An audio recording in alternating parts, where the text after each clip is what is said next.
สนใจบ่อายสนใจบ่เจ้าโสดมือสองคุณภาพดีลุดจองมาอีกหนึ่งเลยเด้อบอกเลยว่าคนนี้สัดส่วน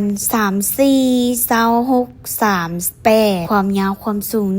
165เซนติเมตรการใช้งานแม่นทนทานเด้อใช้งานได้หลายอย่างสภาพมือหนึ่งปานต้นห้างออกมาเลย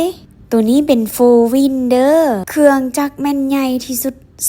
3,000 ความแฮงแม่นเทอร์โบเด้อจาก12แฮงมาเป็น24แฮงมาเอาไว้เอาเล็งเอาแฮงซ้ำใดก็ได้ด้านซ้ายก็ได้ด้านขวาก็ได้ด้านข้างก็ได้ด้านเทิงก็ได้ด้านหน้าก็ได้และด้านหลังก็ได้ส่วงล่างบอกเลยว่าไม่เอี่ยมฟิตเฟิร์มแน่นกระสับจักดีซีเดิมบ่ต่ำบ่ปิ้นเด้อใช้งานระหว่างมือทนทานเครื่องจักรบ่ฮ้อนง่ายรุ่นนี้บ่จมเก่งเด้อ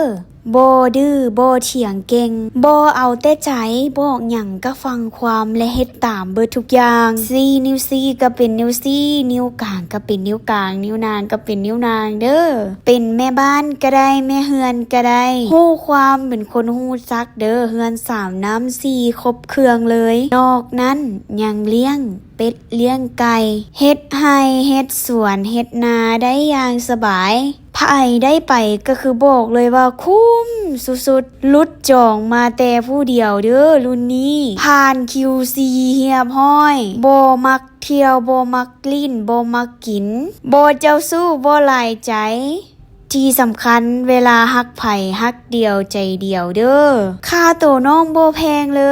ยถ้าจองมื้อนี้แม่นรับส่วนลดสุดพิเศษสุดๆพร้อมนั้นยังมีของแจกของแถมอีกหลายอย่างเปิดให้จองเฉพาะมื้อนี้เป็นมื้อสุดท้ายแล้วเด้ออีกอย่างทางห้านเฮายังมีบริการหลังการขายอีกเด้อสามารถทดลองงานก่อนสั่งซื้อได้มีบริการเก็บปลายทางได้บริษัทอนุสิทธิ์หุ่งอรุณและมีไซส์สำหรับใครที่ว่าสนใจรุ่นนี้แม่นติดต่อมาได้ที่อุ้ยบ่ต้องติดต่อแหละคอมเมนต์อยู่ใต้คอมเมนต์นี้เลยว่าสนใจแล้วจะมีพนักงานทักไปให้รายละเอียดเด้อถ้าคนเห็นอยู่นี่บ่ซื้อบ่เป็นหยังแซออกให้หมู่เห็นนำกันเด้อ